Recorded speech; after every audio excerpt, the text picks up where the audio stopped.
Hello, I'm with Philippe Cesson, the president of Cesson 3.0, and we're going to talk about social media. Good morning, Philippe. Good morning, Penny. So for companies that have no social media presence, what do you think their first step should be? Well, the first step really should be to look at the competition and do a search on them and their top clients if they're really active in social media, and immediately take a sample of their current clients and prospects and extract that as a list. So you can import that into Facebook and have a sense whether it's worthwhile to get into social media. As a rule of thumb, if you're a business to business, you should at least match at 20%, business to consumer 40%. Based on those results, then you should decide if it's a go or not.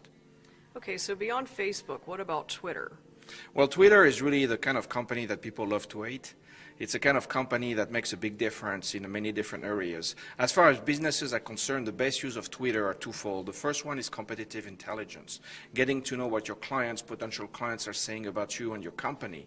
And it's a huge source of information. But the second thing that Twitter does well is actually adding to the conversation that social media is about. All right, so what do you think some of the biggest social media mistakes are that companies make? Not being ready for lack of results for the first 6 months. I think there's a general tendency for most businesses, and that's pretty normal, to expect results right away. You have to be able to build your audience first and then find a way to engage them before you can really see results on your social media. It's even more so if you're on a business to business. What kind of tips would you give for building that audience? Well, the first thing you have to do is to look at your current employees and your current audience and really draw from the strength that you currently have. Then look for developing through major events. For example, business to business should invest into a monthly event. And that event really is a draw of social media to get people interested to participate. And by the way, those events can be online or offline events. If you're a business to consumer, what people react well to is excitement, sales. So anything you can do in that arena will really wield a good return in your investment. What are some of the best social media campaigns you've seen in about the last year or so? It's the one that ultimately led to the increase in revenue. And that is not necessarily apparent immediately, but that's the best one. You can be very imaginative, but you have to be focused. Again, especially for business to business. It's not about how many likers you have, it's how engaged they are. Now, a lot of the companies that are here at Global Forecasting tend to have a smaller staff. They maybe only have 2 or 3 people that can get involved in social media. So for a small team with limited time, how would you suggest they approach that scenario? Well, divide and conquer, I guess, is the best way.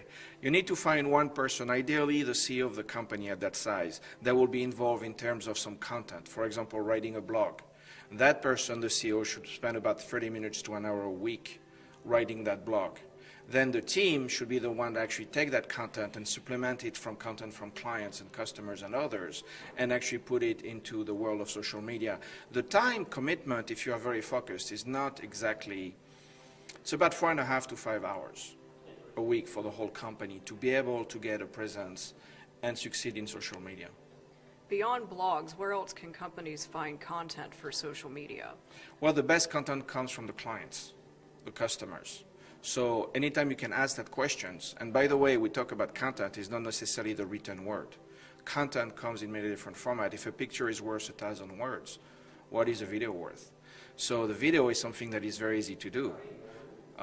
With the iPhone and the other tools that you have, you should really have your employees be in a business when they visit clients who just start asking the permission to take video and start using that.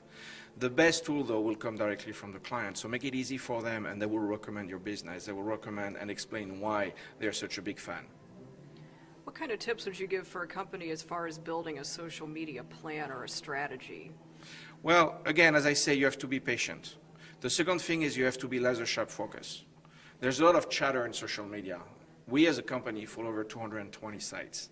In reality, there's maybe 10 sites that are worth following, that are really where there's some actions. And maybe 4 or 5 sites that companies should consider investing in. So be very focused of your time. The number one enemy of your success is time. If you spend too much time, you will be disappointed with the results, and therefore you will not be efficient. So time yourself, pace yourself, get laser-sharp focus on the result, and keep doing it for at least 6 months until you see the result. Thank you very much for your time today, Philippe. The Exhibitor Workshop is the absolute best way to make sure you're prepared for IMTS. The workshop is going on the road again, coming to 6 different cities in January and February. So choose your city and complete your free registration today. Register now and put your IMTS investment to work.